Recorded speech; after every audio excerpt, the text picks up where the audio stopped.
Bharat Lengakna akhoi Manipurda akhoi lairiba law and order gi situation aduga tongan ba ethnic communities ge marakta thuiba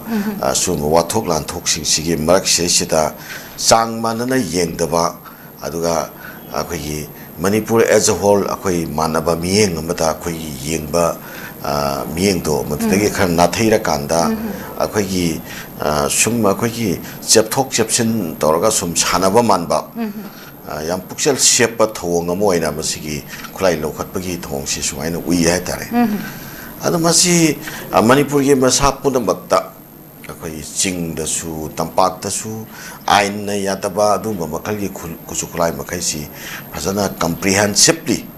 akhoi simultaneously and comprehensively masi kusukulai sing se lokhatna na bagi adu ba thabakama paikhalak bo itaragati akhoi miyam na su madu atum harauba nungaiba tum phaugadabani maramdi kaino hakana ain ne yadaba khusu khulai possess toriba singchina koi khunai sida tongan lo makhal kaya gi adumba crime kaya thorakna bagi masak oigani habse masi adum achumba wafamni akhoi kaigomba hiram kharada akhoi gi ain ne yadaba khusu khulai singchi lan sinara kadori mi habse adum yafam thoi adu madu ki miyeng deita lengak na phasana khuzukhlai se lokhat piyo ba aduna taba kanagumba kangbu kharagi appeasement gi tamakta tampak ta khuzukhlai lokhat pagi thongama oina ma handaki matang si ui natragana akhoi gi sida akhoi gi president rule lengak kumba ama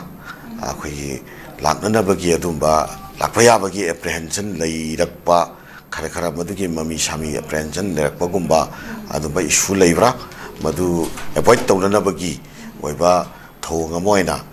sumaina khusukulai aina yadaba tampakta leiba moina hekta lam phangba moina hekta ngamba area khara yenga lokhatpi thongsi sumaina chatharakpra natragana akhoi kuki kanglopse masi harau hananaba nungai hananaba makoida sumaina tampakta yamna akanba akhaba miyeng yengi akhoi yamna akanba thok paikhali haibasi kano tawna ba haujik sam kuki gi area khara da su akhoi gi ngarang nahan gi akhoi thokhiba akhoi ambush gi thodok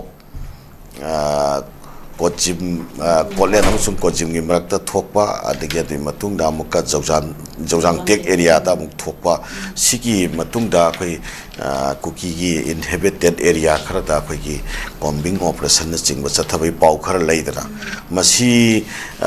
kuki khakta da target tore gaina hairakani gaina adumaina center sina adumba wakhalon leibakira akhoi tampak ta su sumaina choba akhoi large operation chathraga khuzukhlai lokhatli ga haiba adugi pot amakha uning bagira kaino akhoi sirisa thong manadaba haitareko kaigumba khardi leire duga combing operation chathari haibasisu akhoi gi nakala borom dadi masi amna nokningba yang phagi taba thaba manena adumaina khali maramdi ambush toromaga chengra mising natragana hostage phajalaga thamima singsina mass combing operation lakpa matamda hojik mising to thengnanabagi damakta mising ni leiram gi ga dori fra the mass combing operation chapada ado posak sing moina thi pami ba moina no tawni posing jo phangbang ngam godori fra ara masidi akak na ba yamna sophisticated oiba aduga yamna advance oiba adugumba khoi intelligence ki output sing do seasonal har kanda maduda chapchana akhoi mafam location leiriba kholiba mayam sigi information do detail han fazana detector batungda adu khakta da akhoi surveillance operation to hom thokpane abako akhoi leiriba security ki tongan ba intelligence agency sing se adu amna suon badi natte ba india gi se even